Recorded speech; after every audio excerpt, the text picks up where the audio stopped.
All right, thank you everyone, and great to see everyone. Let's continue on our Tao Te Ching reading, and today we will focus on chapter 79. Oh, I'm sorry, chapter 78 and chapter 79. Okay, so let's start it. Anyone want to read your translation on chapter 78? Please raise your hand. Oh, okay, Joe and Kwang. Okay, this is the Derek Lin translation.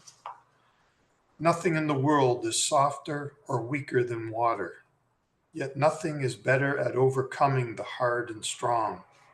This is because nothing can replace it. That the weak overcomes the strong and the soft overcomes the hard, everybody in the world knows, but cannot put into practice. Therefore, sages say, the one who accepts the humiliation of the state is called its master. The one who accepts the misfortune of the state becomes king of the world. The truth seems like the opposite. Thank you, Joe. Kwang, please. Okay, so translation by Professor Moss Roberts, Standard 78. What more gentle in this world than water? Yet nothing better conquers hard and strong. What else could take its place? Gentle conquers strong and tender hard. Well known as this is to all the world, who has proven able to apply it. Wiser men accordingly have said, he who for the kingdom's sake bears shame earns the name master of the shrine. He who for the kingdom bears ill fortune earns the name of king of all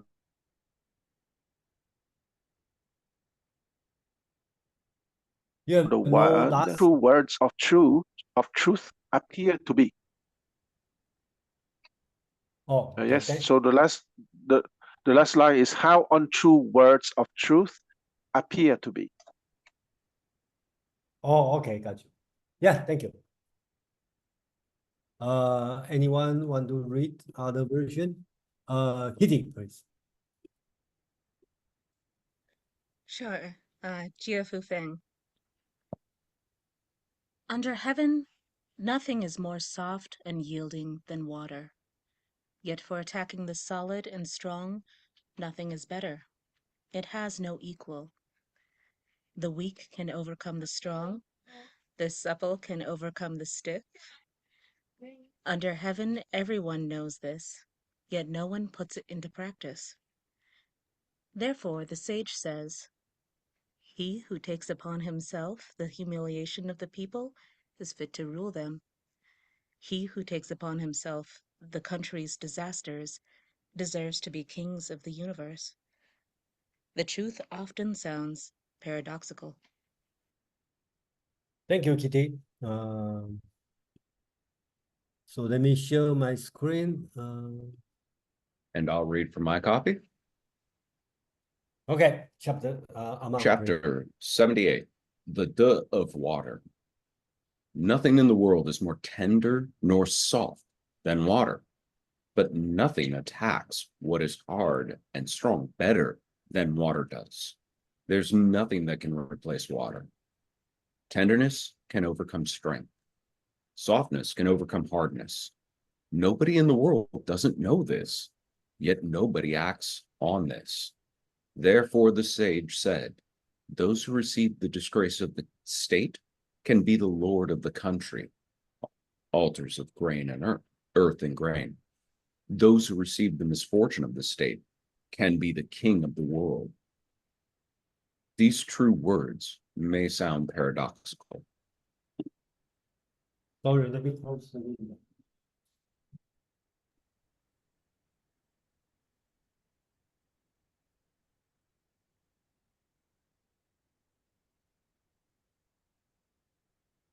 All right, thank you, Aman. Yes, this one I think is similar to chapter, is that chapter 8, talking about the water. So the of water. Okay. So here I deal with some translation. I think that's two words opposite, right? So deal with 柔弱. Okay. So I translate the first word 柔. Let me make it big. Okay. The first word is tender. Tender and soft. Okay. So the tender one can overcome the strength. The softness can overcome the hardness. Okay. So there's many different translation, but in general, it's talking about the tender versus strength, strong, soft versus hard. Okay. And it's paradoxical because in general, we will believe the strong one will overcome the tender one. The hard one will overcome the soft one. But here, Lao Tzu try to tell us it's different than you are thinking. And then he gives the example is water. So that's on the first part, right? He talking about, look at the water. It's the most tender and the most soft, okay? But it can overcome many things. And I think he may talking about the water erosion and our terrain usually being shaped by water. So that's the natural phenomenon. Then from the natural phenomenon, he tried to draw some kind of life lesson or kind of metaphysics, talking about the tenderness can overcome the strength, the softness can overcome the hardness. Nobody in the world doesn't know this. Okay, everybody know this, but nobody doing this way. Then finally, he bring the sage, and here is the key, is talking about his political view. Is talking about, look at the water, right? He used the word "go," this word. That means the dirty place. And I translate as disgrace. Basically, he's talking about receive the disgrace or stay in the dirty place. You can be the lord of the country. You receive the misfortune. Okay, he talking about 不祥. Okay, then you can be the king of the world. Just opposite. Instead of in common sense, we may believe the king or the leader should be honor and fortune. He talking about he should receive the dirty praise or disgrace and receive the misfortune. Then he can be the leader, the Lord, or the king of the world. So that's the teaching. So he said, okay, the author said, the true word may sound paradoxical. So that's the teaching on this chapter. Among, yeah. Thank you, Jason. I like the last 4 chapters of the Tao Te Ching a lot. I'm a fan. But I like this because it is a good reiteration of some of the most quintessential lessons Lao Tzu is attempting to teach his pupil. And this text is attempting to teach us, the reader, to embrace paradox is a fundamental lesson of Taoist teachings. And this is an example of that paradox, where he talks about what is tender and soft and how it overcomes strength and hardness. When people ask the question, and this has come up in the meeting a few times, I thought Taoism was a pacifist philosophy or a pacifist religion. Here's the answer. No, it's not pacifistic. It is soft. It is yielding. It has learned the lessons of giving ground and taking on disgrace, not fighting for honor, not engaging in trying to be recognized as the Lord of the kingdom or the land or the big boss, big man on campus, big fish in the pond, whatever your metaphor. Those kind of adolescent aspirations have to be let go of to actually really understand how this paradox works. Why is it that water is so soft, so yielding, yet not passive? Think of the utility of water. Think of what water can do.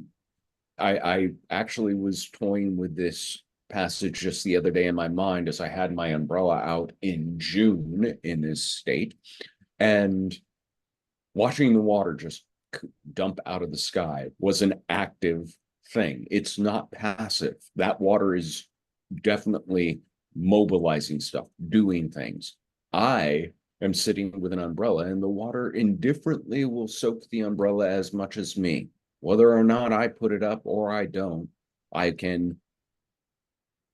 still have the potential to be just as wet based on my own actions. Water continues to do what it's going to do.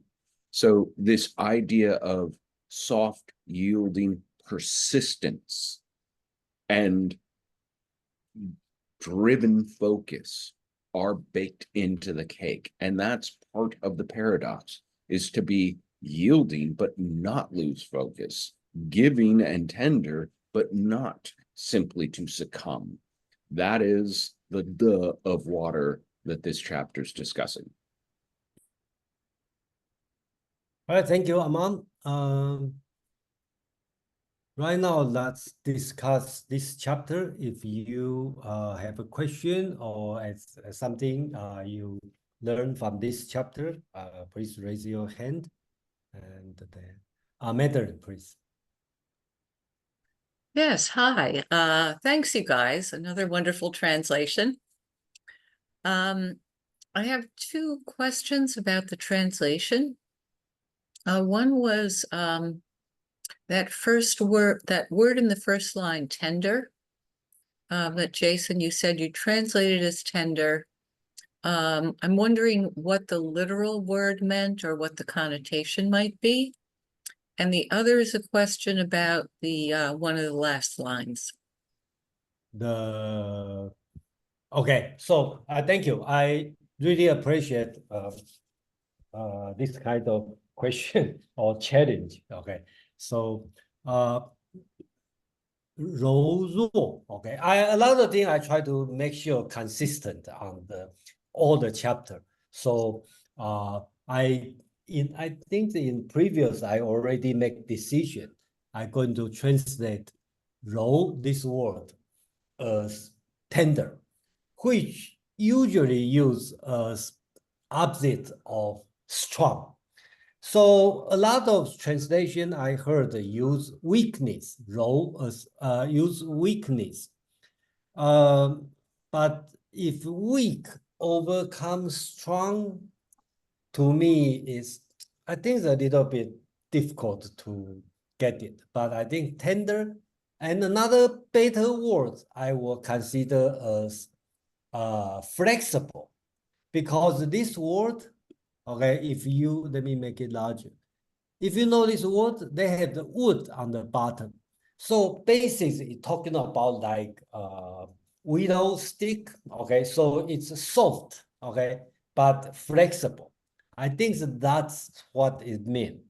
Second word means raw, okay, in general translate as weak, which is opposite to hard. So I think if we have to be, the words opposite to hard should not be weak, should be soft. That's why I translate this word as soft. Okay, so that's the word choice, and then that's my reason to choose tender and soft. One is for this chapter, and I also try to be consistent with other chapter. That's why I choose this one. The last sentence, 正言若反, that's the one Madeline is asking. So if I want to translate word by word, that means the right words. Okay, 正 means the right, the correct words. Similarly or like reversed, it's opposite. So I don't know what would be best way to translate to English. Okay, if I want to make try to make the English sentence sensible. So that's why I translate as these two words may sound paradoxical. Okay, paradoxical basically I use for 弱反, similarly reversed. So that's the reason. And then I hope I answer your question, madam. Yes, thanks. That explanation of tender was great. Thank you. Yeah. Okay. So there are many different translations, but that's my words choice. Oh, I like that a lot. Okay. And then my other question was actually about the altars of earth and salt. Okay. Yeah. Are those altars that will be made to the Lord of the country? And are they good? Like, I know salt is valuable, and so is earth, but salted earth is a terrible thing. It's down, it's right after there, therefore the sage said. Yeah, I know this one. Yeah. Altar and the earth. Okay. Let me make Yeah. it. Yeah. Okay. So this word, okay, in this case, okay, I will care less about the word itself. Okay, I will not treat this word, 设计 as tender and soft. I will treat this word, 设计, actually means the altar of the earth and the grain. Okay, 祭 means the grain, right? And the ser means the earth, the altar of earth. So that means you can see the traditional agricultural society, you will set up an altar on earth, which the purpose is to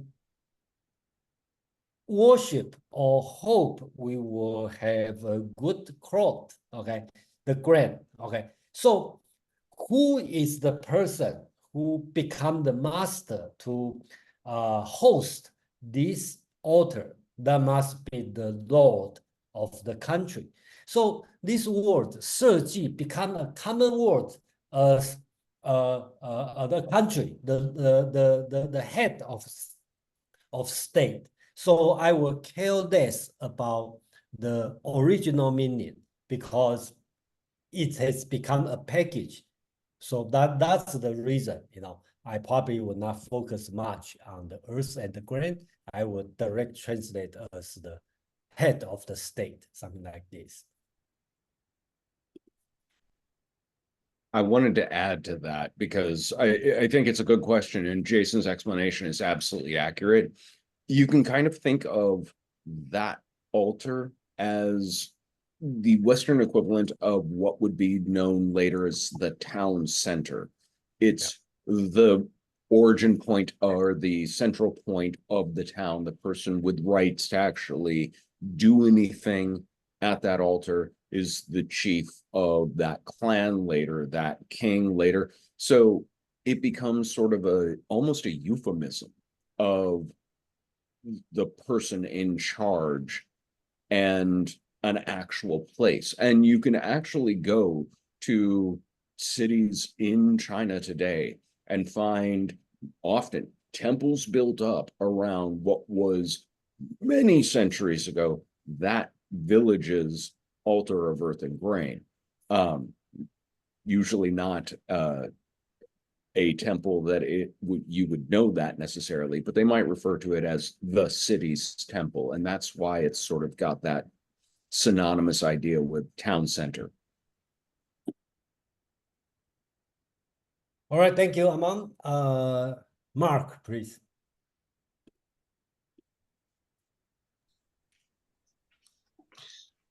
Thanks. Great to see everybody again.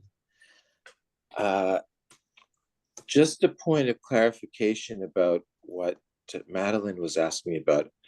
are there two different words that occur in the first line? It's not just one word. I know in the 8 translations from Boston University, there was only one of those that only gave one word.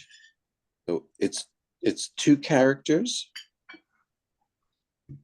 Excuse me, I'm not sure your question. Which word?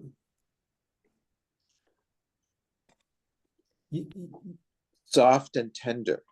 Oh, soft and tender is 2 words. 2 words. Soft and tender, raw and raw. Okay, so they use 2 words, and Right, and they mention about its opposite. Okay. So my 2 questions about this passage are, one, what is the role of time? Because when we think of water wearing away the earth, it takes a long time. So he says that nobody in the world doesn't know this, or everybody does know it. There's a double negative. Yeah. And he's veering into logic here. So is there an aspect of time that we have to understand according to which we can act on this? And then the last question was about the logic of the last line. These true words may sound paradoxical. So we have truth contrasted with paradox, when often we have truth contrasted with falsity. But it's interesting that it is truth versus paradox in this case. Okay, so thank you. Okay, so I got your question. Yeah. First, okay, Amang or Kwang or anyone may disagree, but I will say there's no time here. Didn't mention about time. Okay, so that's first thing, because I don't see any word to talk about time. Okay, so the second question, that's a good question, because the Chinese word only said 正言若反. Okay, right word sounds like reverse. Okay, so that's what it meant, and I just have to find a logical meaning of the English sentence to translate this one. And then I think in the daily life, we may see a lot of ironical things, right? The David, okay, King David, the small kids can kill the giant, okay? So a lot of reverse situation, surprise. So I think it's not take as a strong logic like, okay, the weak one must win, okay, the soft one must win. No, it's not talking about. It's talking about seemingly reversed. Okay, so that's what I understand. So why is it that no one is acting on this knowledge? No one is acting on that. Yes, no one is acting. Well, I should not say no one, right? It's wrong, right? Somebody, at least the Taoist expert, okay, act on that. But since that's the teacher, I think, I know Amang probably will know, when the teacher want to teach something, will say, nobody listen to me. But actually, at least there are 1 or 2 students are listening. So that's what I thought, and the very rhetorical, that's put this way, that's the truth. Nobody understand, but actually, it's not. They at least have some people understand. Okay, so one last thing I'll sneak in. How are the two I don't want to call them sins, but in the last 2 lines, one is referring to the disgrace and one to the misfortune. Yeah. The second one sounds like the buck stops here. You have to take responsibility for the misfortune. And is the disgrace more of a ritual or religious nature than the misfortune? Okay, so that's a good question, and I believe everyone could have a different answer, and then you probably can have your own answer, your answer, right? So basically, remember the last word, right? The right words, the true words may sound paradoxical. Most of people will say, if you are the leader of the state, you should be honored. You should be the most fortunate one, most lucky one.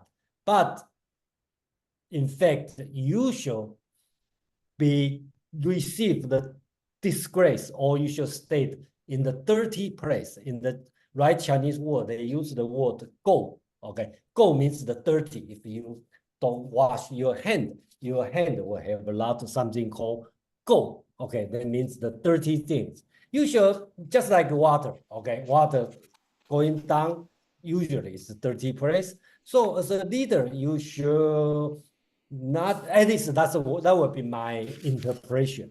As a leader, you should not care about your reputation. You should not care you are lucky or not lucky. Okay, and all the dirty thing, I will do it. Nobody want to do it, I will do it. Okay, that's what I learned from this one actually in my life. Okay, if I have a chance to lead a group, do something nobody want to do, something people think is disgusting, I will do it. Okay, so that's what I learned from this one. Yeah, but you could have a different understanding. That's fine. Okay, thank you for a lot of good question. Juan, please. Or Amang, you have something to add on?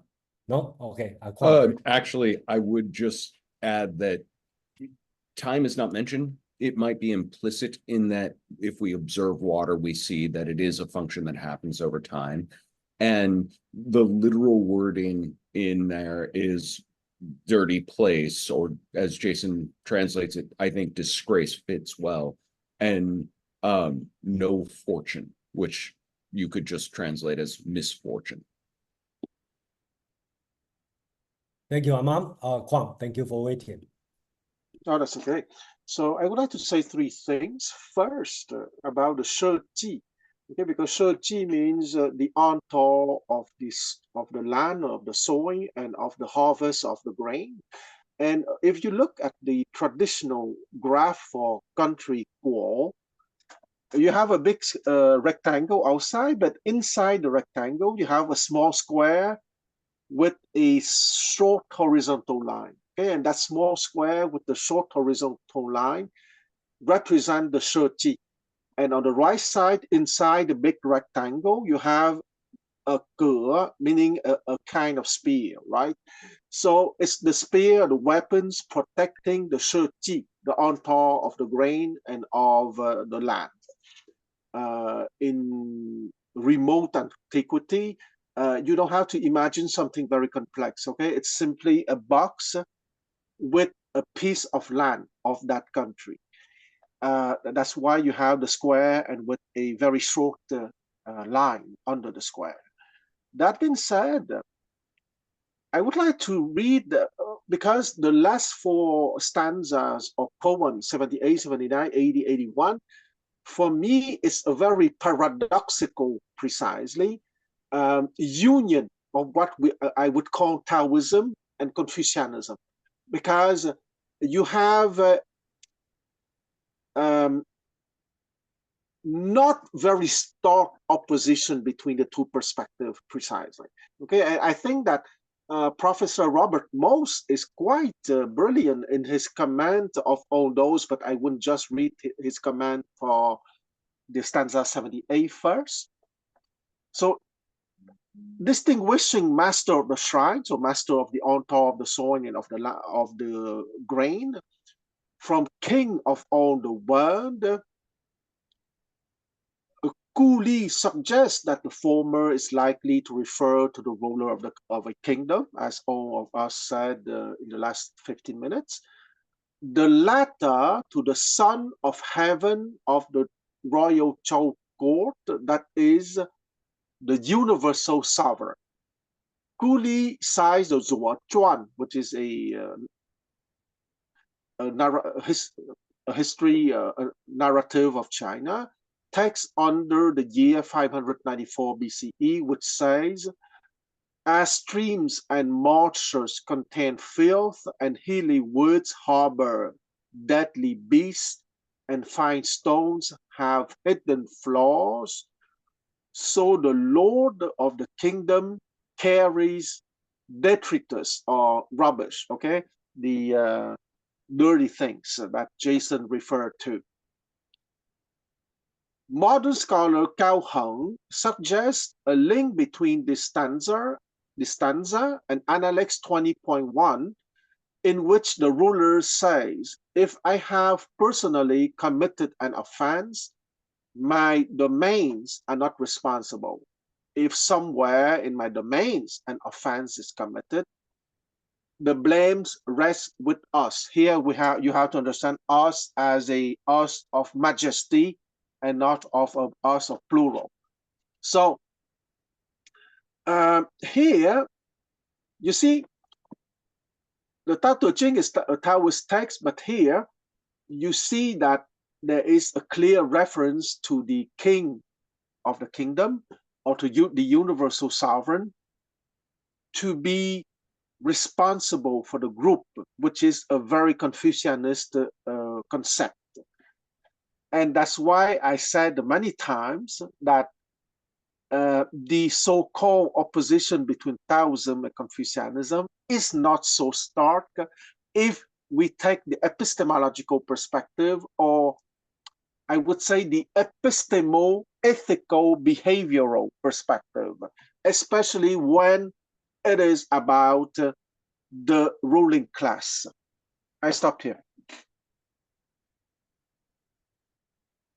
Kwang, excuse me, you talk about this one is related to book 20? 20.1. I took that note. I took that note. 20. Okay. Gao Hong, you said, was the one who Gao Hong. likens this to the Analects book 20.1. Yes, exactly. Okay. And the quote is very Confucianist. Okay, that mentality that the people at the top are ultimately responsible.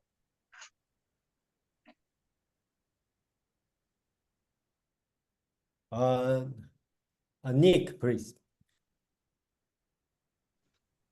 Yeah, thanks. I want to follow up on Mark's question. First make a short comment on the last sentence. This last sentence, the true word paradoxical. My translation actually has straight word. So the Chinese character for zheng is interpreted as straight word, not necessarily true, but straight. So in that sense, it's easier to reconcile with the notion of paradoxical meaning of straight word. But the bigger point mentioned by Mark is why don't people put in practice what they know as true? And this is one of the very, very interesting point picked up by later day Neo-Confucianism. In the early 16th century, a school of Neo-Confucianism picked on this point, very point, that the divergence between our knowledge and our action, and how to make consistent our knowledge and our action. And this school of thought picked up on this and prospered and influenced a lot of later thinking.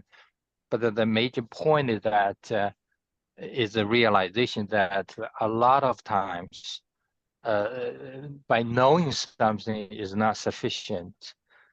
It's really the conduct, the behavior, the action that really manifests your knowledge or not.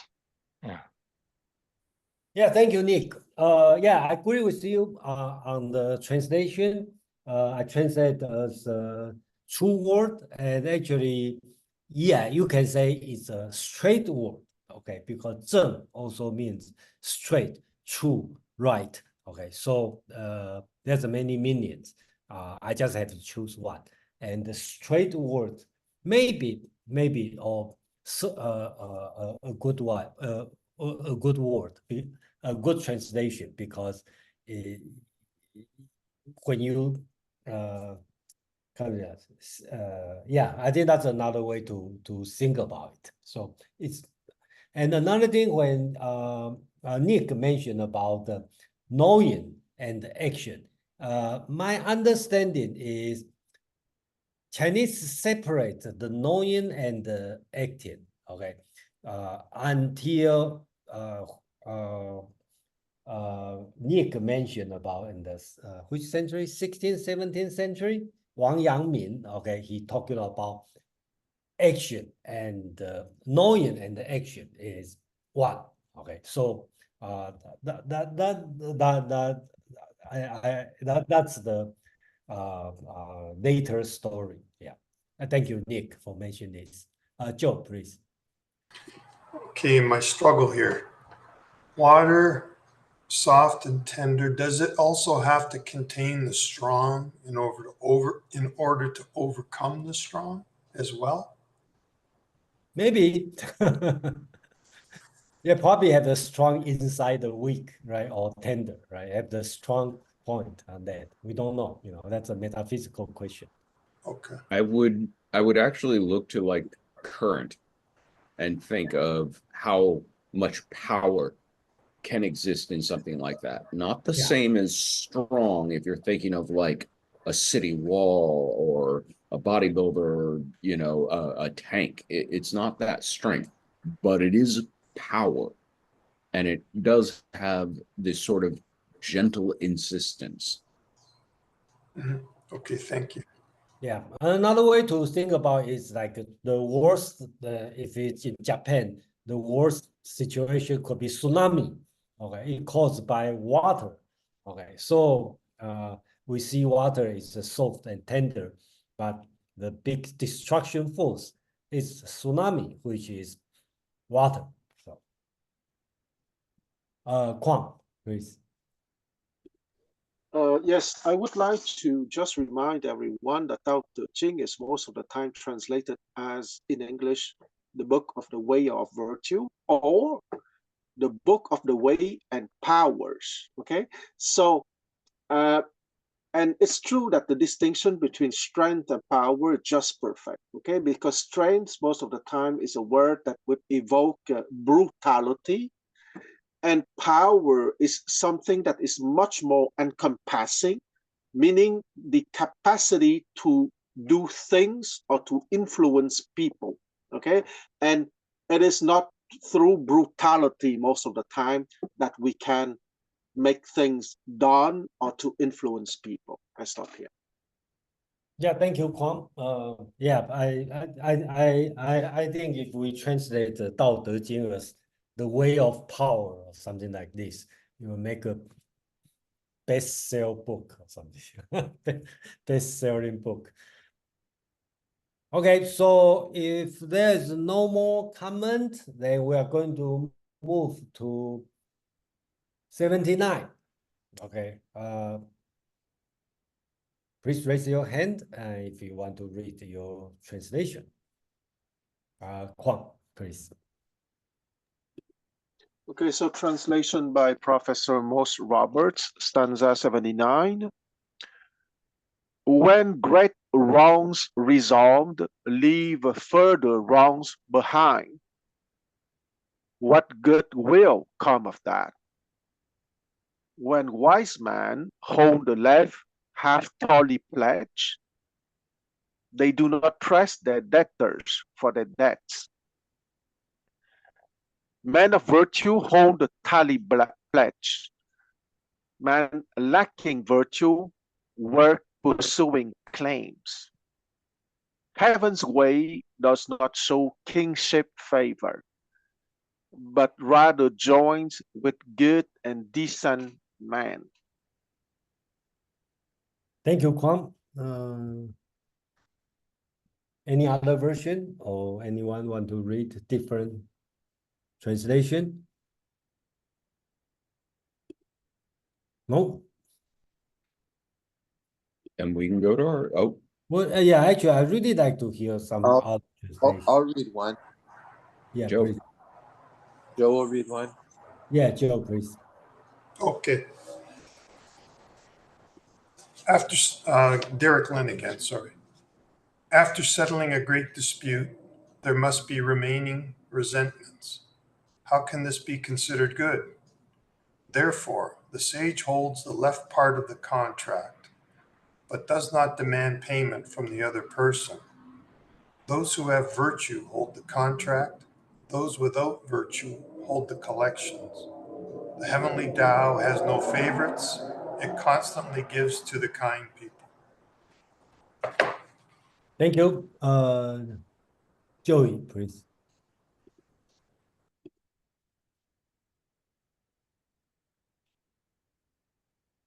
Okay, the 79, when bitter enemies make peace, surely some bitterness remain. How can this be solved? Therefore, the sage honors his part of the settlement, but does not exact this due from others. The virtuous carry out the settlement, but those without virtue pursue their plans. Heaven's way give no favors. It always remains with good people. Do good deeds, blame no one. Trying to neutralize a wrong with another wrong will never work, because there is bound to be some wrong left over. To return grievance or wrong with benevolence is the way to absolve a grievance. The sage only sees to it that what is agreed is carried out. He will not lay the blame on anyone. The virtuous one only enforces contracts. The non-virtuous one imposes his will. The way of heaven will not favor anyone in particular, but it will favor those who do good deeds. This is translated by Lok Sang Hok 2002, chapter 79. Thank you, Joey. You not only read the translation, also read the explanation, I think. Mark, did you say you wanted to read?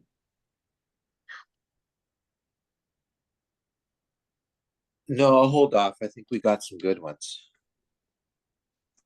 Okay, so let me see here. I'll read from my copy and Jason is going to share his. 79. Okay. Contract receipt. After harmonizing, settling a major complaint, there must be remaining complaints. How can this be good? Therefore, the sage holds the left creditor's side of the contract but doesn't demand payment. Those with the keep loan contracts. Those without the collect tax payments. The Tao of heaven is impartial. However, it is usually with good people. Thank you, Amam. Yeah, I think this one a little bit difficult by the if you read the Chinese word. The key is here, 左气, okay, and the title also called 左气. 气 means contract, 左 means left. So the custom is you write a contract, usually it's a loan. So you tier, I believe it tier is a two part, and on the left part is holding by the creditor. So you use this left part to request the money. So I think that's the background of the situation. So here at the beginning, harmonizing a major complaint. Okay, some translation called dispute, that's the yuan. Okay, again, I translate all the yuan as complaint. Okay, so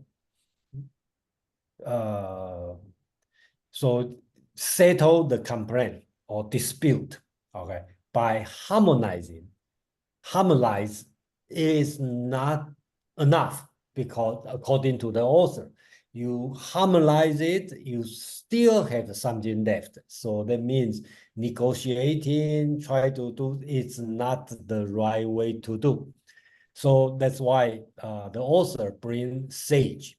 So the sage hold the left side of the contract, 左气, okay, doesn't demand because he hold the contract but doesn't to demand the payment. Okay, so he talking about the person with the will keep the contract or will 有德司气. Okay, means if the person have the 德 will hold the contract, but the person without 德 will 失策. Okay, this words means the 10% tax. Okay, so in here means will request for the money. So here the final talking about the Tao of heaven is impartial, 无亲 or no favor. It all usually with the good people. So the lesson here, at least for me, is talking about harmonizing is not enough, okay? Because if you have a complaint, you have the dispute, you harmonize it is not the right way to do. And what the author wants you to do is forgiving, because you harmonize, you still have something left. And the sage will not request the payment. I think it means forgive the law, forgive the payment. So that's the right way to do. So that's what my understanding about this chapter. So that's it. Amang, please. I was actually trying to look up a good photo to drop into the chat of one of these Zhou Dynasty sort of contracts. It would have been quite a thing because most of them would have been written on bamboo slips or silk slips. They wouldn't have paper necessarily.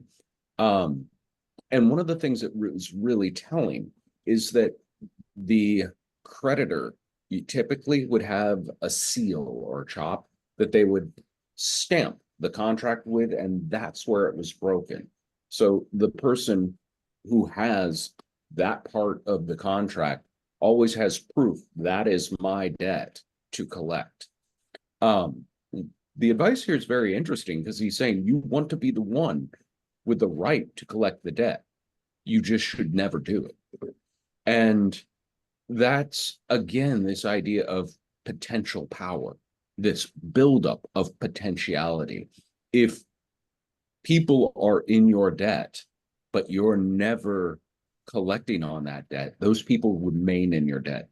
This is almost Machiavellian to a degree. Keep people indebted to you, never knowing if you're going to call the loan due. That is one way it could actually be interpreted. But what the actual advice in here is that people with people with real power, people with real virtue, keep those contracts. They never go seek to collect. They just hoard them. I guess the equivalency, I can think of an example in the modern era where I can't remember who the person was that purchased up bundled credit medical debt, because that is something that is now very common in the modern marketplace, is to bundle things like medical debts into batches that are then auctioned or sold so that collectors can purchase that batch and then they can go after those debts. And as it's sold and sold again, it's a question of how likely do they think they are to actually be able to reclaim it. Some talk show host, some person bought a clutch of these and forgave them. That was the philanthropic action of this person. And it did show a real power to undermine the entire system, to say, you keep buying these, but collecting them is a choice. You don't actually have to do that. And in fact, if you stop doing that, you probably would be better off, and our economy would be better off. I think this was shortly after the 2008 crash in the subprime mortgage, and it was another example of another bundled loan or load of debt batches. Why is this the way to do things? Well, because the Tao of Heaven is like this. It collects, debts are owed to it. Everybody in existence owes their life to this plane of existence that we live on, but it never claims, okay, you need to pay back now. We can or we can't. It is impartial to our actions, to whether it's paid back or not by us. And usually because its ability to give so abundantly, it tends to be with the better people. And I do approve here of Jason's use of usually for the term chang, because it is a good way of hedging your bet. This is Taoism or Taoist text not making a truth claim. It's making a truth generalization with a margin of error and wiggle room for sometimes it's really nice to the terrible people too, and there's just nothing you can really do about it. That's how it is. But generally, it will be with people who are more decent. And we can kind of see that, the stories of people who make every wrong choice in life and yet still thrive are the exception. The rule generally is people who try and do right generally get commensurate reward. Though I will very well acknowledge that's not an absolute. I'm just averaging over time. Yeah, keep the left-hand side of the contract. The left.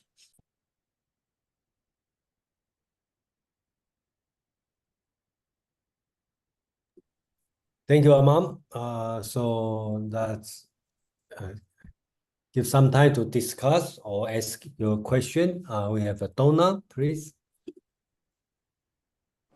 Okay, so my question is, especially after having so many comments plus the last one, it sounds like benevolence carrying weight, carrying empowerment, and the heavens, are impartial to both sides, but might weigh more on the side of a kind, good soul. But is benevolence akin then to that soft water or the gentleness carrying power?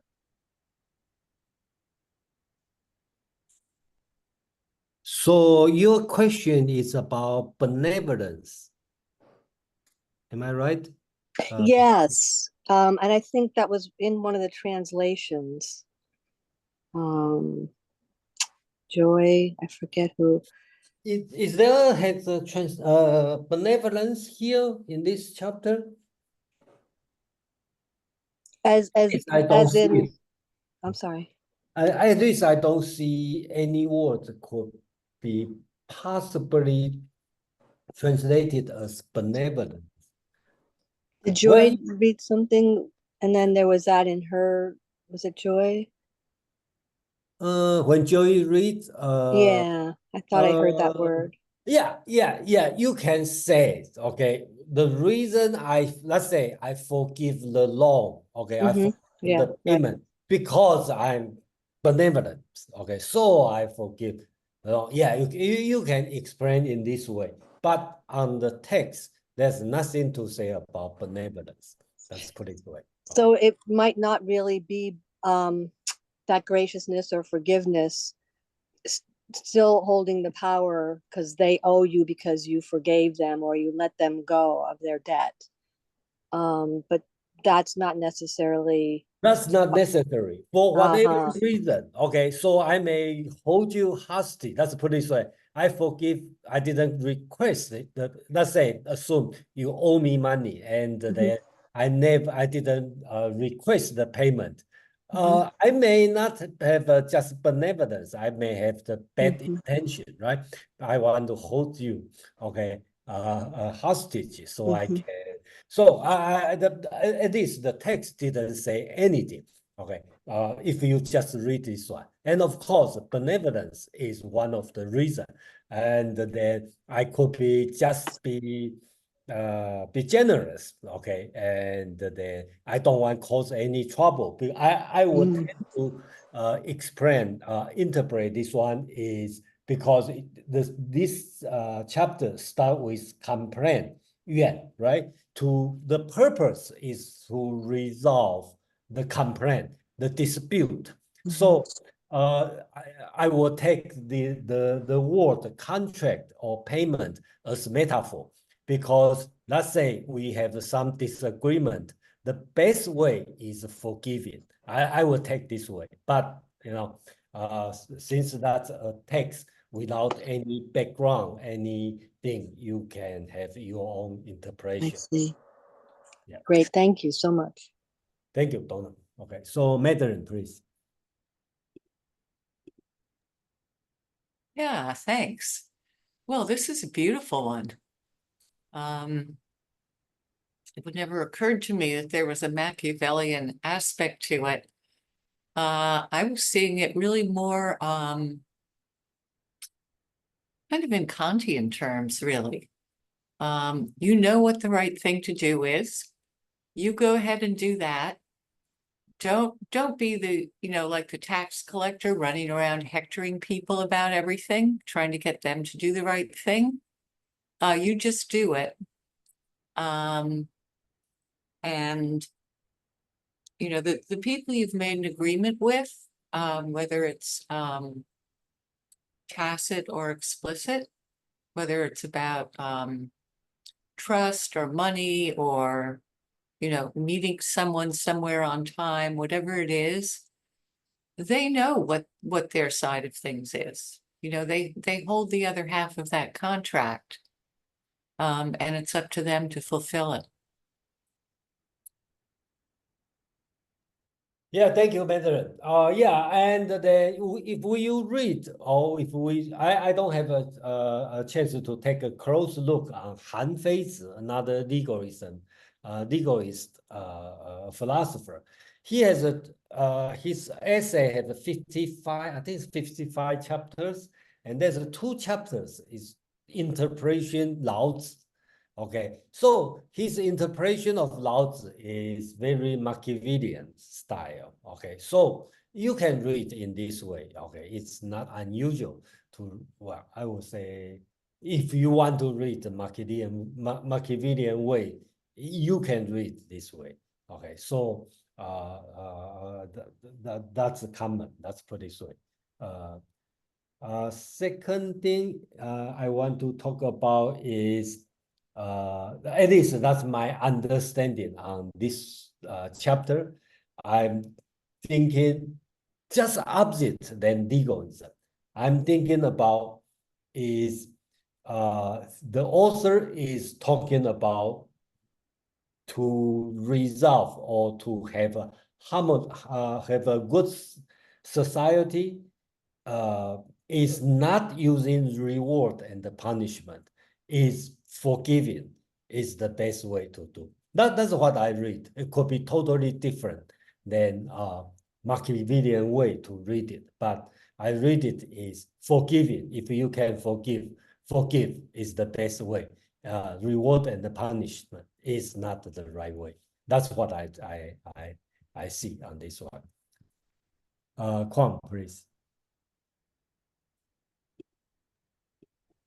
I would say that with all the 81 stanzas of the Tao Te Ching, you can have a Machiavellian reading if you limit yourself to the lower trigram, or you can have a higher reading if you go to the upper trigram. Okay, once again, my beloved hexagram, line 1, 2, 3, the lower trigram, lines 4, 5, 6, the upper trigram. The Machiavellian approach or reading of each stanza is about what I would call the skillful statesman, okay, or the skillful person simply in relation with the others. He doesn't have to be a ruler or a statesman.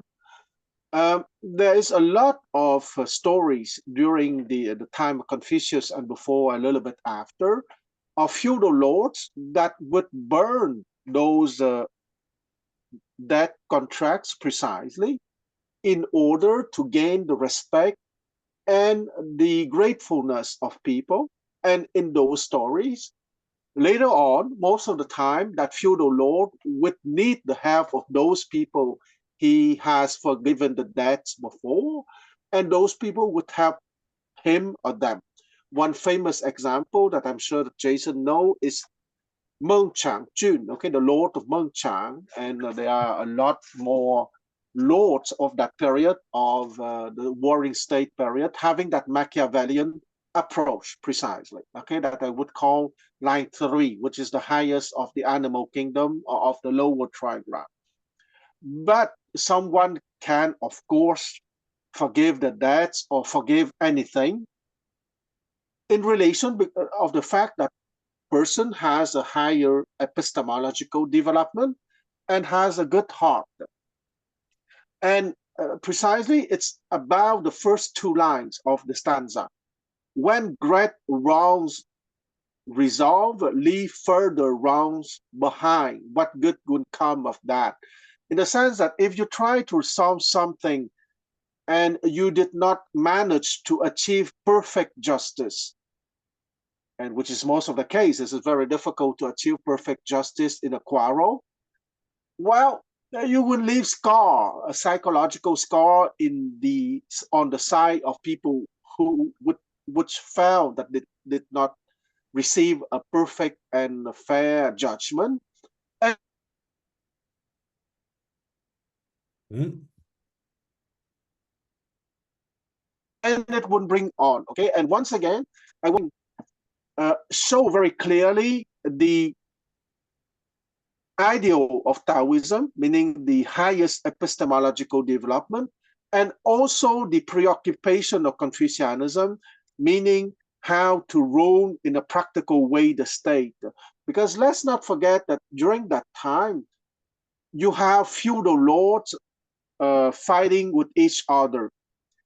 And in a feudal organization of the state, let's not forget that honor and pride played a very big role, okay? And with honor and pride, there is a lot of revenge in the story of ancient China. If you read ancient Chinese history, you will see that most of the time is one revenge after the other, and etc., etc. So here, the aristocratic society of the time is so codified by honor and pride that in order to reduce that series of revenge, the Taoist masters would invite those aristocrats to a more forgiving attitude precisely. And not only from a Machiavellian perspective, but from a higher epistemological perspective.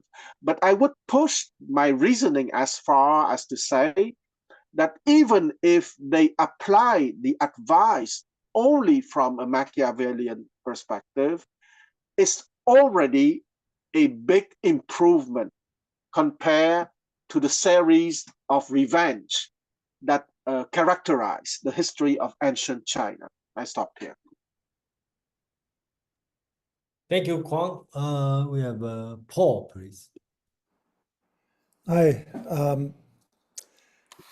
If you take the world of patents, I think there's a parallel in that companies will go crazy getting patents, but they then have cards that they could play if somebody tried to sue them, but they don't do any aggressive pursuing other people who might be violating the patents, which I think is sort of in the middle of what you guys are talking about. You still got power, but just having these cards keeps people from attacking you.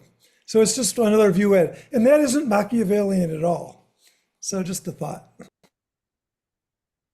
Thank you, Paul, to share this one. And I really think about the situation is a lot of, I think it's Google, right? A lot of time they did abandon their copyright. And I think that probably the way to do it. But again, there's many ways to interpret this chapter. Amang, you have something to say, please. Oh no, I was gonna wait in the order. Let Okay, others so speak let's first. go from Madeline, Huang, and Amang. Okay, yeah, go ahead. Yeah, I'm just curious, if you know, at the time these contracts were written, would they have been written from right to left or from top to bottom? Oh, for sure, it's top to bottom, from the right to left. Okay, so Okay, thanks. okay, there's no doubt about it. So Actually, I want to tackle that just a little bit.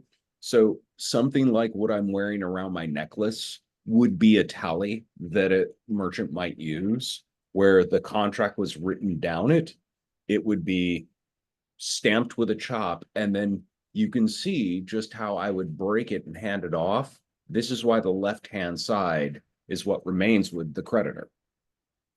thank you, Amang. Kwang, please. Yes, I just want to say that maybe there's another way to say Machiavellian, okay? Because the word Machiavellian in English suppose an evil intention, okay? But you can be skillful without being Machiavellian, okay?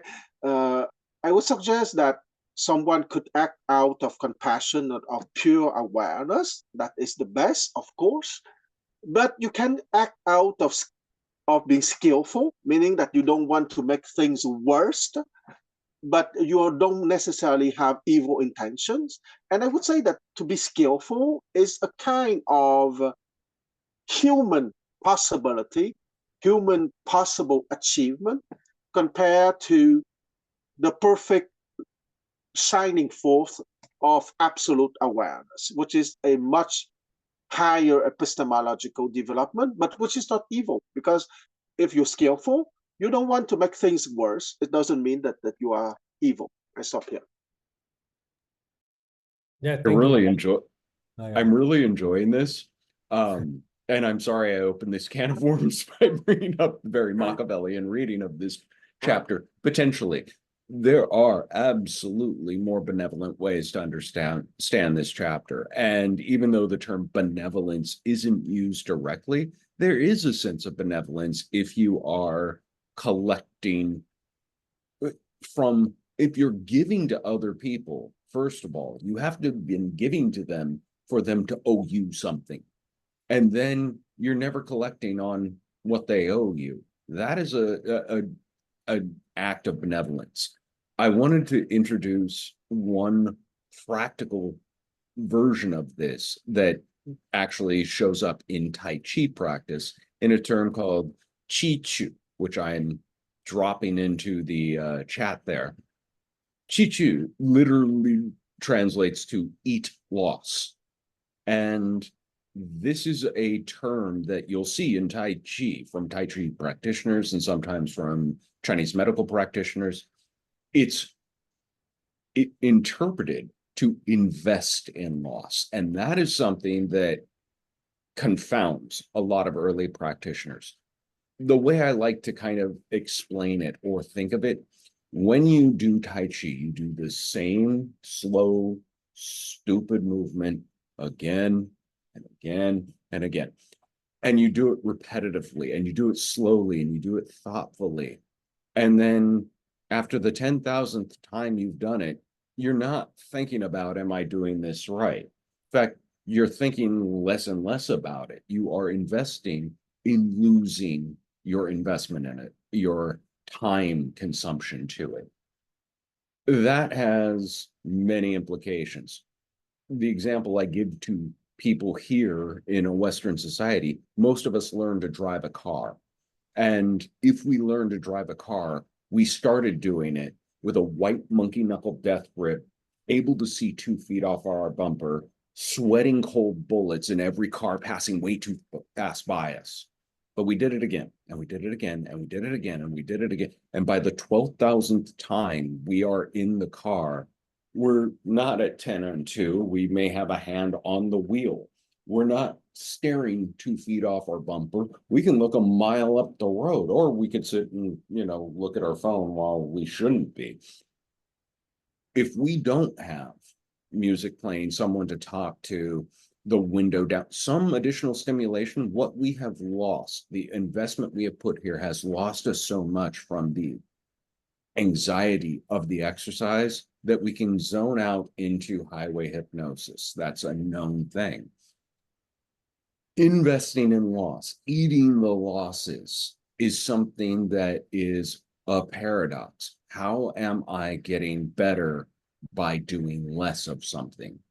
But that is also what this chapter is advising. You're getting better at being a resolver of conflict by letting go of whether you are right or not, rather letting go of whether you are owed or not, and investing in the loss that you will have for not being right, not being given what you're owed, for a greater good, which is real harmony, not having someone leave a conflict with sour persimmons. So, Chichu.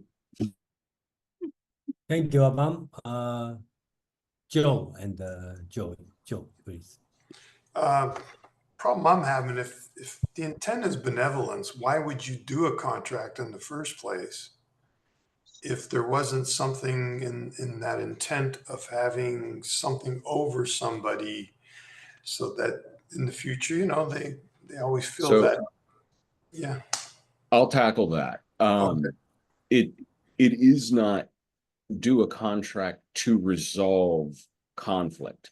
It says when there's conflict and you walk away from it, there's bound to be some leftover hurt feelings. But if you were to invest in the loss, if you looked at the person you were in conflict with and you said, you know what, you're absolutely right. Everything you're saying is correct. Here, let me go ahead and give you my wallet. You go ahead and have a good day. You've invested in a lot of loss, but that person feels like they've received everything they could ever want. And you're not sparking any further outrage. He uses the metaphor of a contract because this is something I don't know of anyone else, but it always harbors some hurt feelings that I still owe my mortgage company anything, or that I have to pay, for this internet quality, or those kind of, resentments exist for just about everybody. Imagine a jubilee when they said, you know what, no taxes this year. No, that was an occasion where everyone went, hallelujah.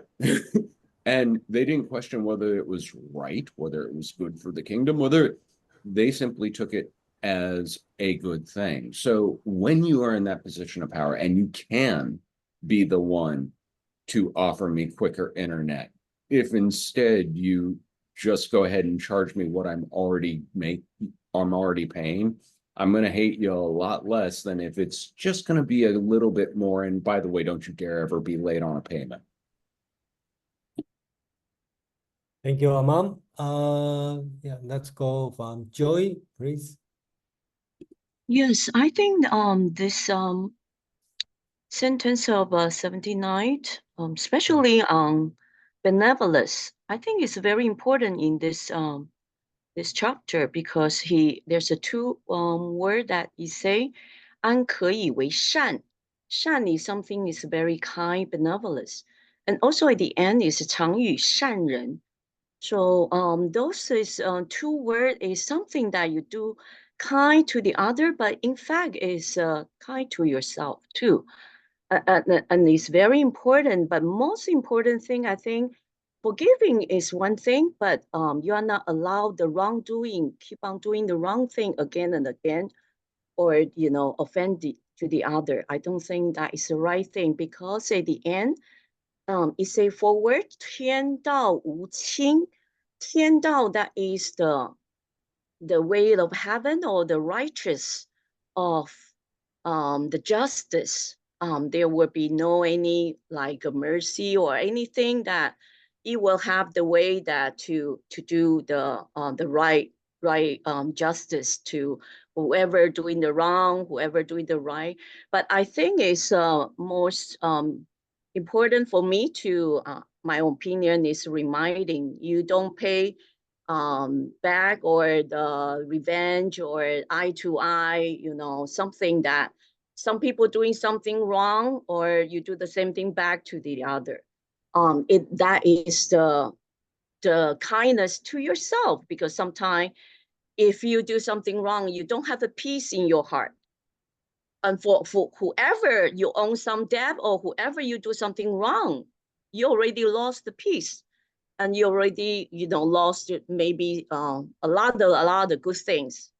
So far beyond you know. So I think the benevolence is very, very important in this chapter, and also it's very, very important to ourselves. We choose not to do wrong or pay the revenge or do something really, probably is unkind to the other, but I don't think we allow some people keep on doing the wrong thing repeatedly. That is not acceptable either, because there will be righteous, there will be justice. Because 天道无亲, it won't have anything, for a favor to special someone that you can keep on doing the wrong thing or keep on having the debt or own somebody, doing the wrong thing again and again. I think the benevolence is up to everyone's heart, or unconsciously. What do you think to the other or to yourself will be have a peace in the bottom of your heart, and peace with the other, and peace with God too.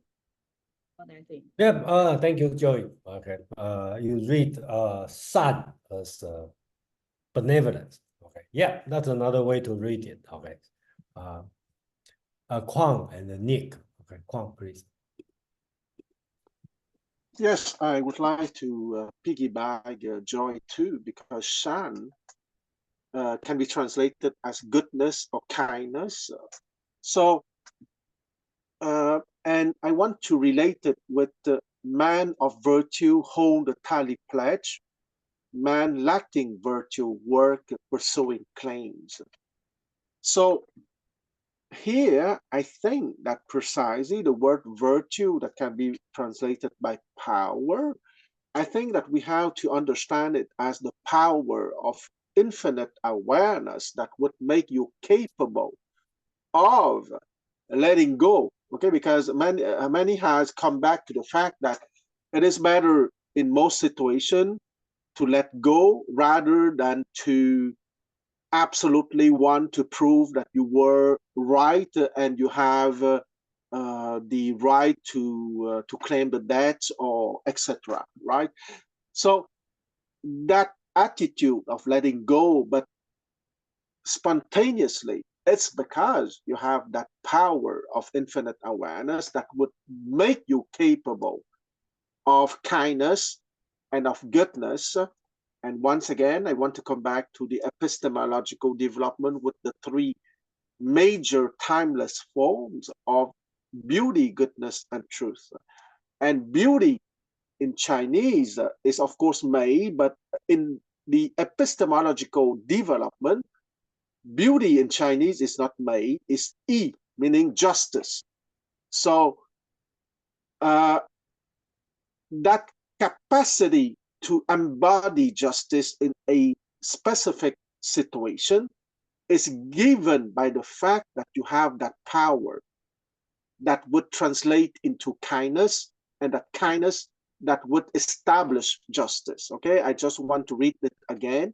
Man of virtue, meaning of power, having infinite awareness, hold the tally pledge, meaning they will not claim the debt. And man lacking virtue, work, pursuing claims. So those lacking virtue would go after the other, claiming the debts or claiming to be right. I stop here. Yeah, thank you, Kwang. Yeah, that's kind of the way I translate. So, that's why I didn't translate as a virtue, because it also have the meaning of power. But translate as a power sounds a little bit strange. That's why I decide to keep the original Chinese word 德, which has a different meaning. Again, same as Tao, if I translate as a way, okay, or principle, it's also very too narrow. Let's put it this way. Another thing is about the sun. Okay, Joy kind of want to interpret as kindness, benevolence, which is there's nothing wrong with this way. But my way of translate for the entire Tao Te Ching, I always translate sun as a good or goodness, which means general good. Okay, and May Kwang talk about is justice. And in general, I don't translate it as a beautiful. I translate it as a moral good. Okay, so it's close to what Kwang talked about justice, because Chinese word May has, even on the surface, means beautiful, but it has its moral sense, especially in Tao Te Ching, because May always opposite to not ugly, opposite to evil. Okay, whenever they talk about May, okay, beautiful, the opposite side is not ugly, it's evil. So in this case, May has its moral meaning, especially in Tao Te Ching 81 chapter. Nick and Mark. Nick, please.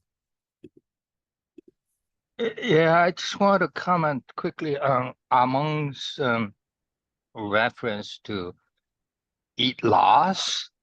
And clearly that does not make sense in a static setting. But the Chinese thoughts are inherently dynamic in the sense that time dimension is presupposed without mentioning. So life, even generations of life, are repeated games. So in that setting, and with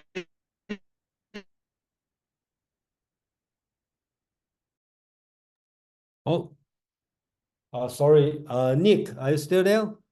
I think we lost you. Okay, this so premise that those win Nick, a lot. So therefore, at some time. Nick, we cannot. Can you repeat? Because we didn't hear you for last. It's okay. I'm on the train, so internet is unstable. Yeah. Okay. When you get a more stable, then just raise your hand again. Mark, please.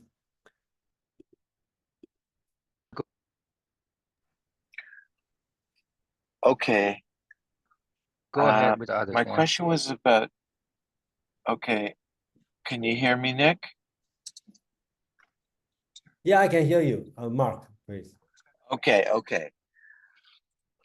In the last line, I think you used the word usually. Yeah. And when I'm looking at the Boston University, that includes Lao's translation and a bunch of other translations. It's always the word always. Yeah. I agree. Okay. So, yeah. Okay. So okay. Thank you for giving me this opportunity to explain.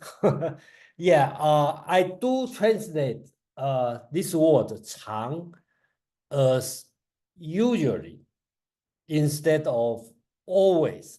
Okay, I have my reason, and I know most could be 99% or 90% of other translation will use always.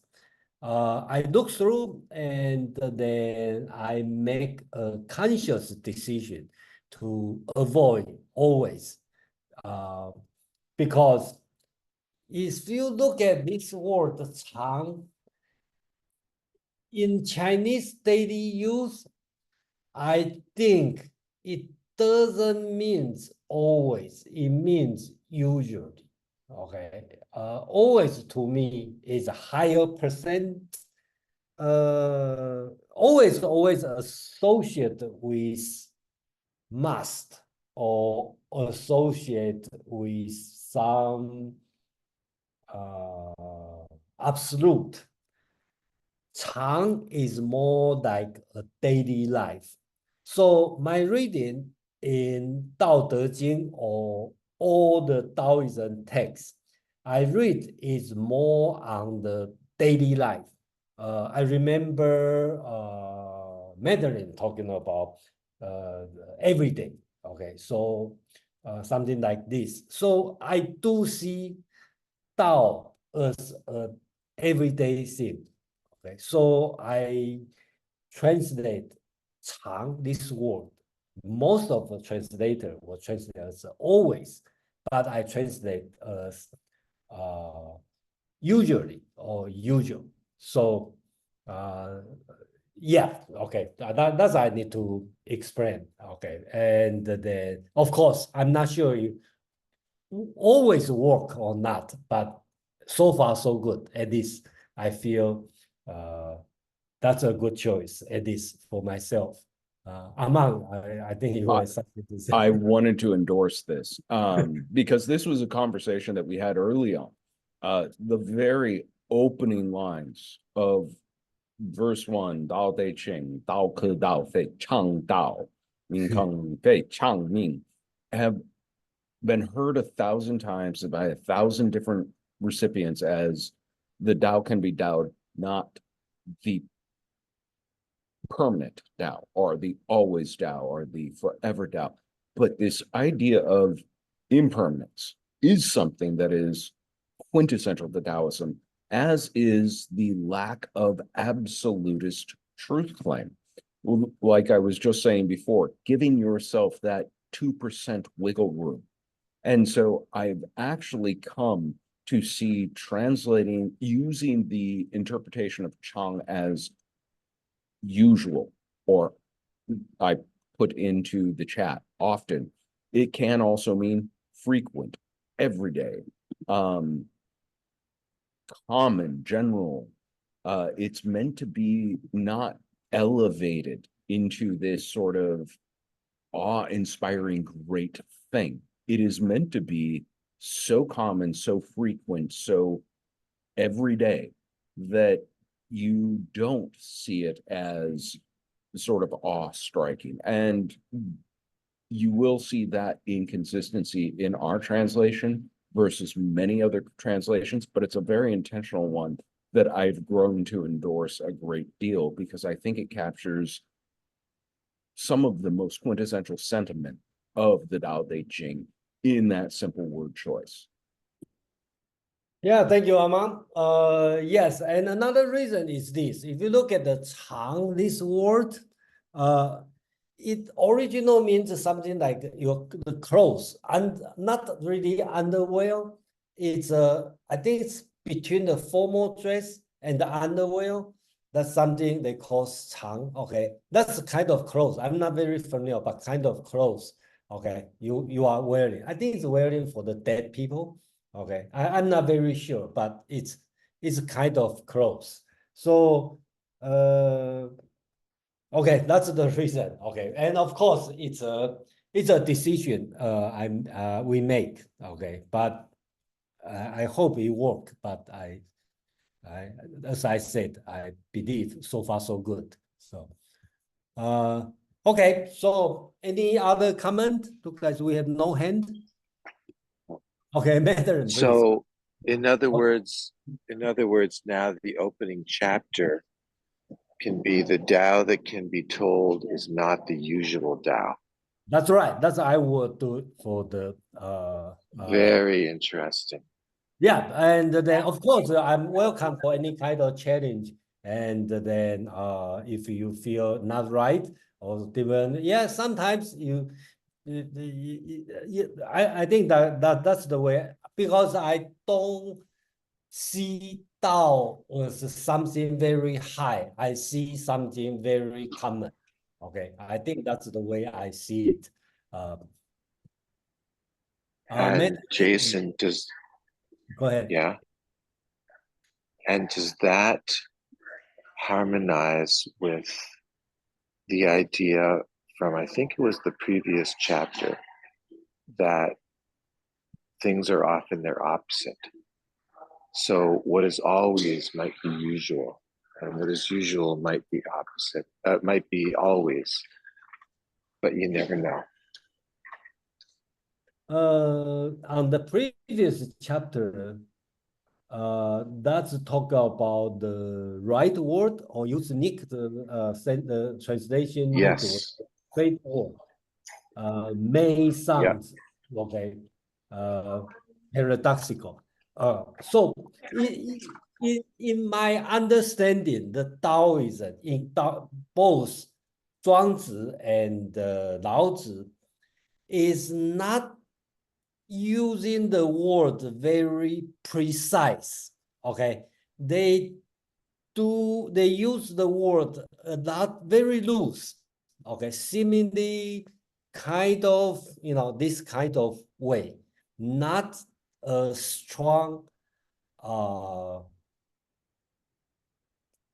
not a strong, clear-cut word, I should say this way. That's why I will make the words like usually, seemingly, sounds like, maybe, I think that's the tone when I read it. Okay, so that's that's why I make this kind of translation. And then we have at least 100 different translation. And when Amang and I make this effort, we should be different, right? We cannot be the same as others. I think that's another reason. So, Mark, I believe I answered your question, right? Oh, yes, very much. Okay, you may not satisfy, but that's the answer. So, Mandarin, please. I would just say, as you usually do. Okay, great. Mandarin, please. This is just a somewhat darker take on this topic of usually at the end. I mean, in real life, you can consistently do the right thing and forgive other people their debts and do all those things. There's not necessarily any reward whatsoever, except that the knowledge that, you are sticking with your de. You're developing your de.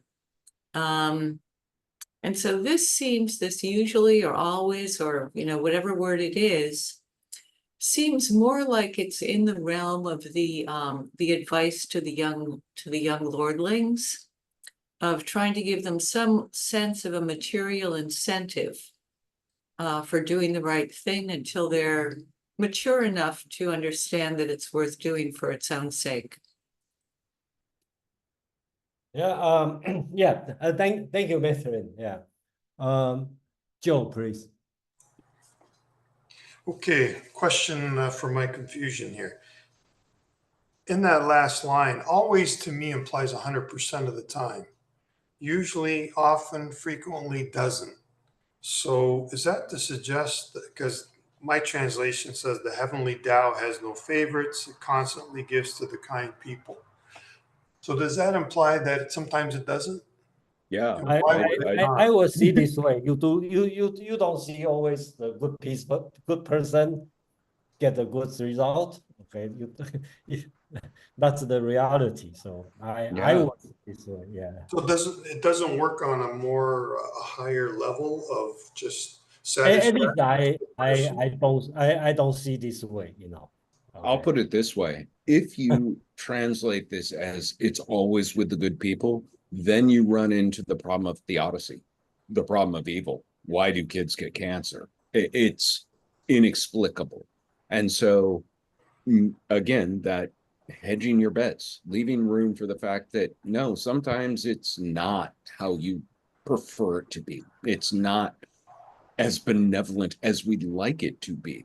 But it usually is, because usually that's not what happens to kids. Usually, you know, it's something much more banal, much more just everyday that they get a chance to, lose their teeth, grow up, learn words. Um, like I said, I've really come to embrace this translation of chant as often or frequent or usual, as opposed to the absolutist idea that there is an always.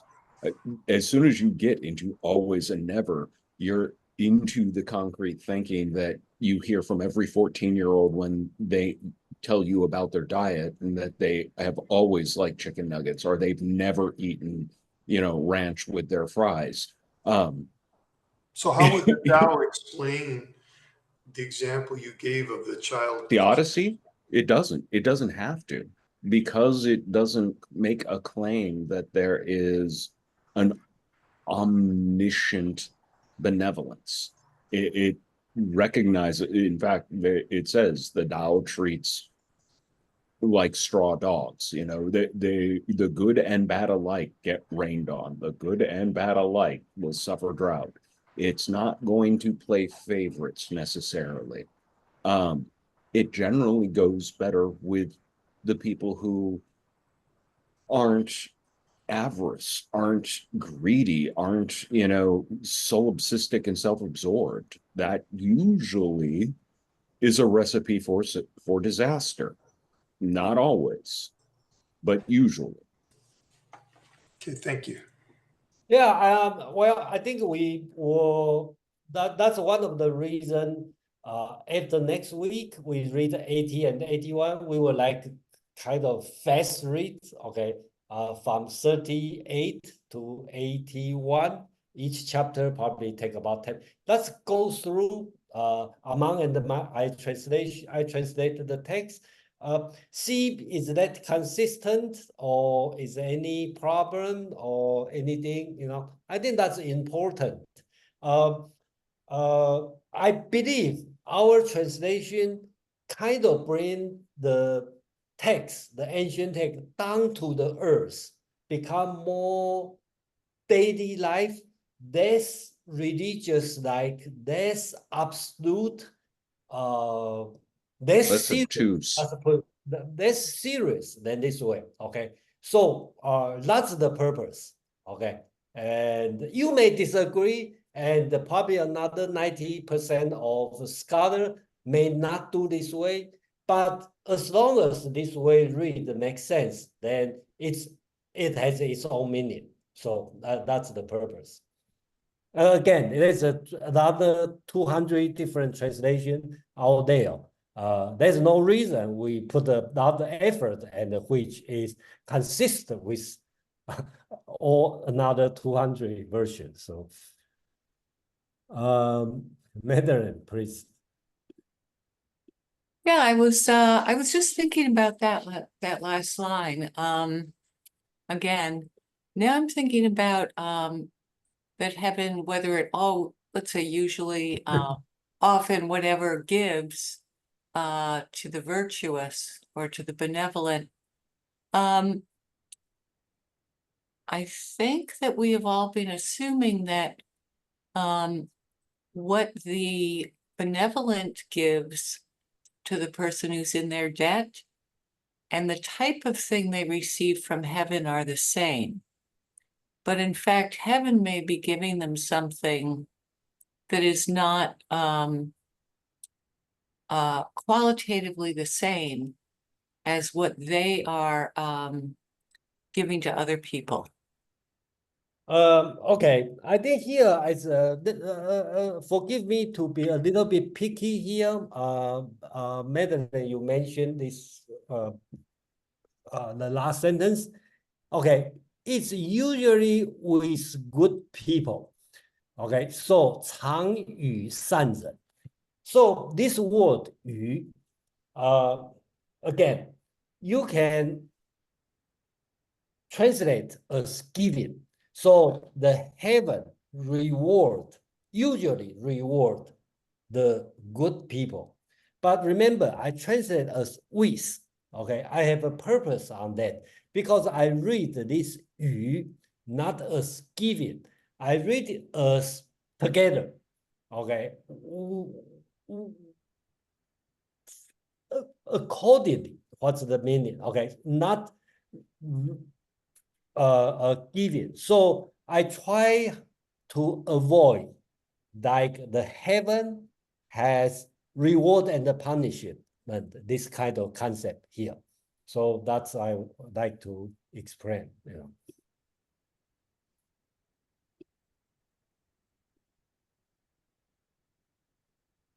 We have Ella and Mark.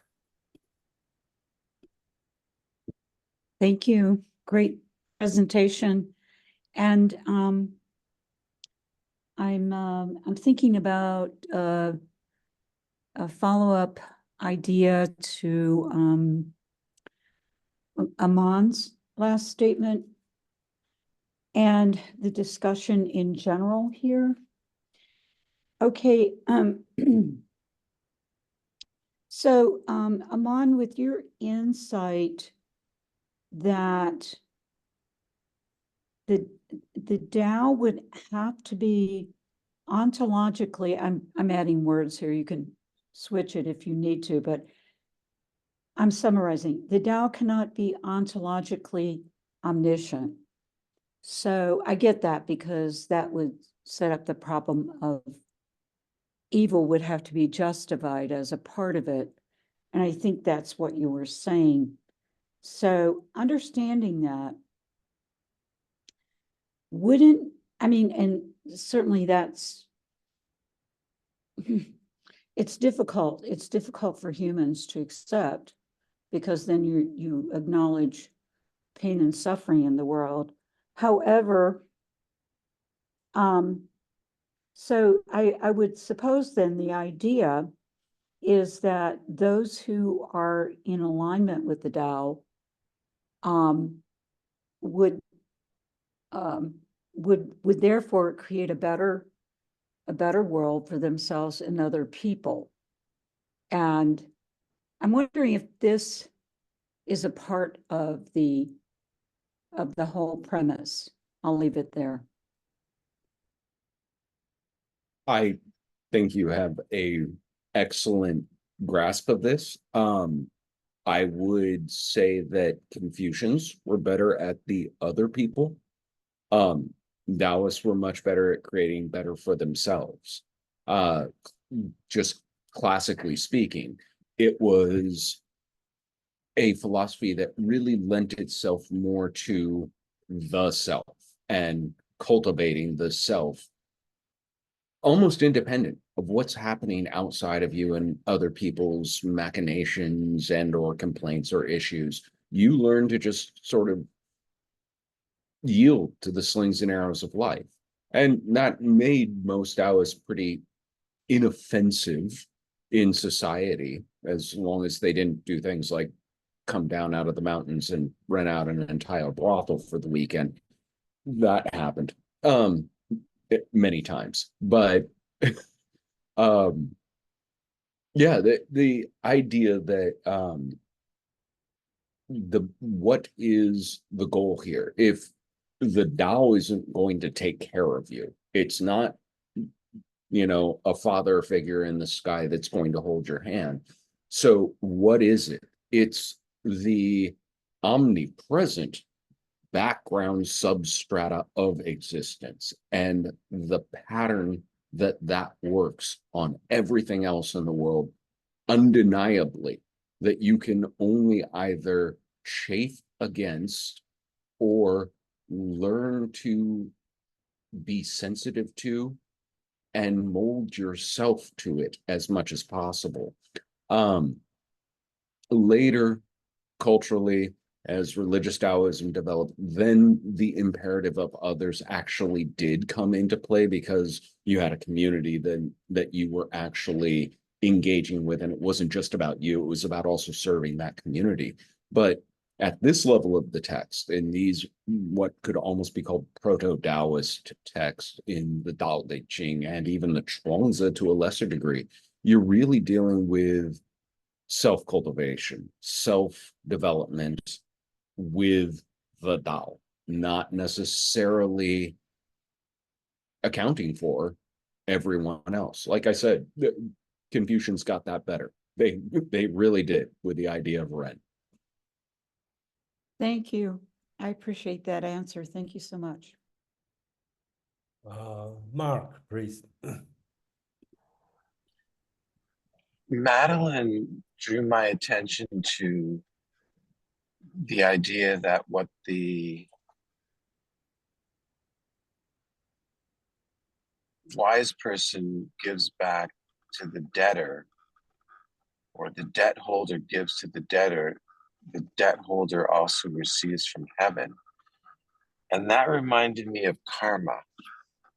So I'm wondering if there's any hint of karma anywhere.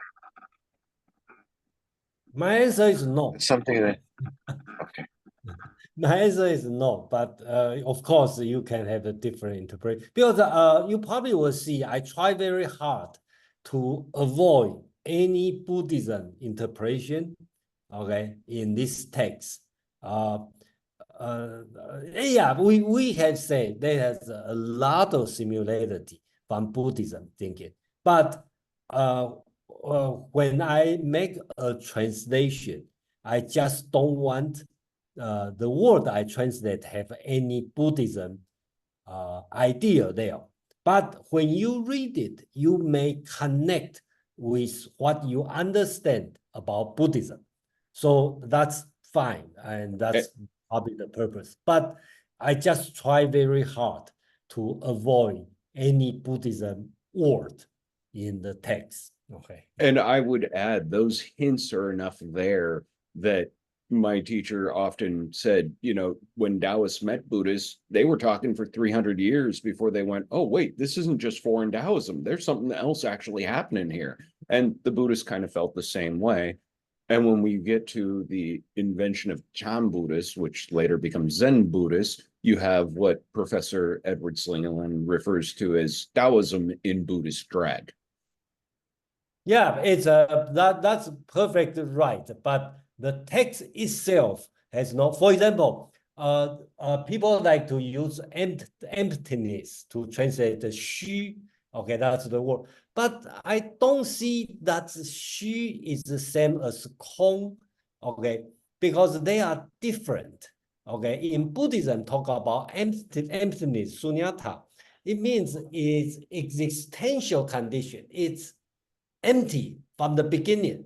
Taoism talk about xu, which also emptiness, but it means you make it empty, make your mind empty, or you make you unbiased.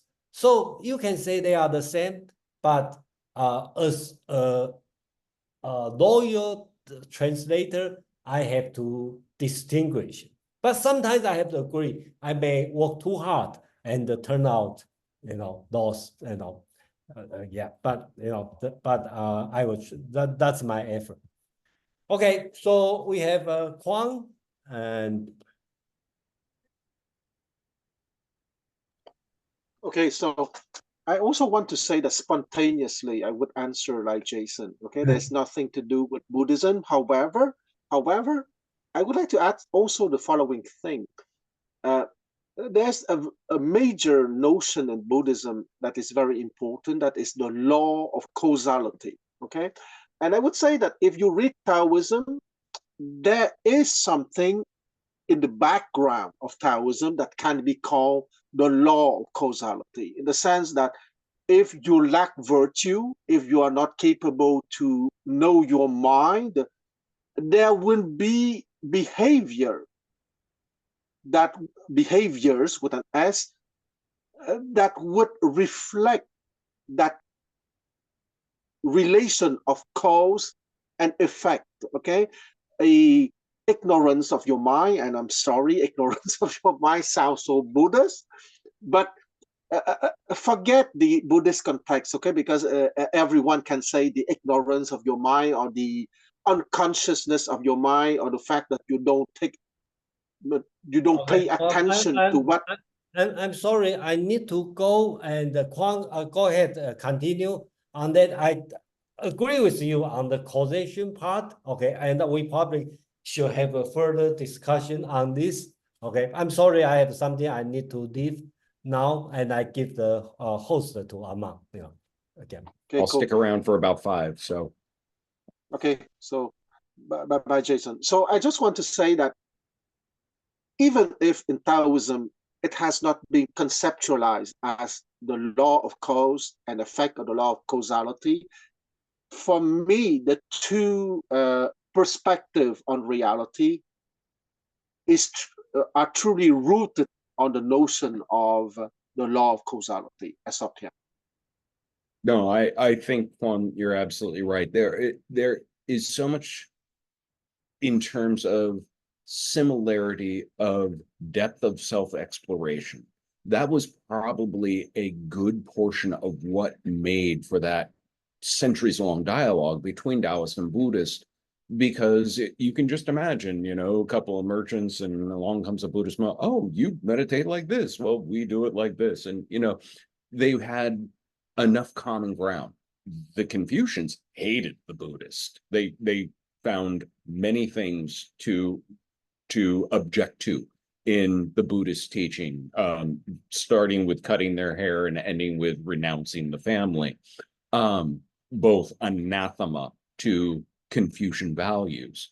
But over centuries, and I mean centuries, these three religious philosophical schools became sort of the touchstones of Chinese culture and society. We're looking at texts from the Warring States time much earlier than the injection of Buddhism into China, which gives you insight into those foundations that existed when this cross-cultural sort of exchange began.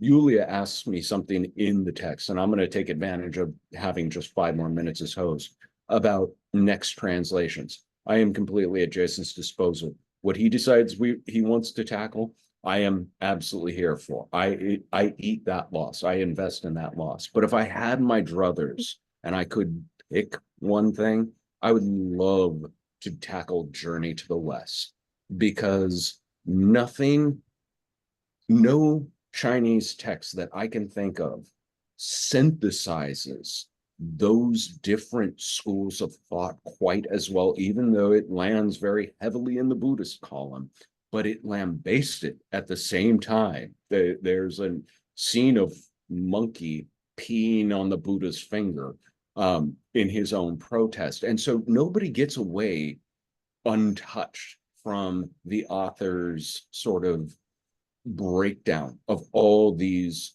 sacrosanct institutions in ancient China. I think Journey to the West is a great text, and unfortunately it's considered Shaoshu, or small writing.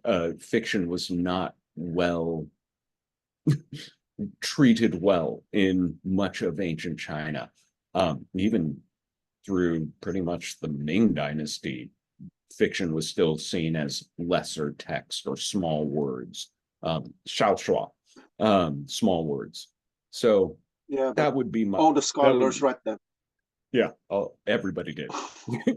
It's like that salacious, horrible movie, series that everyone's talking about, but I wouldn't have seen it. And did you know what they did in the Red Wedding? Thank you all. I'm not going to keep this open all night because I too have to run. I love seeing everyone here. I love the feedback. I'm getting better at taking the notes, and they're going to be in this compilation when we do finally get this anthology done. Then we're going to try and publish it. So I wish us luck and keep giving us good critiques. It just makes us better translators. Thank you all. I will see you all next week. It's great to be back. Thanks, Aman. Oh, Thanks, thank you. Thank you. Man manzo, everyone.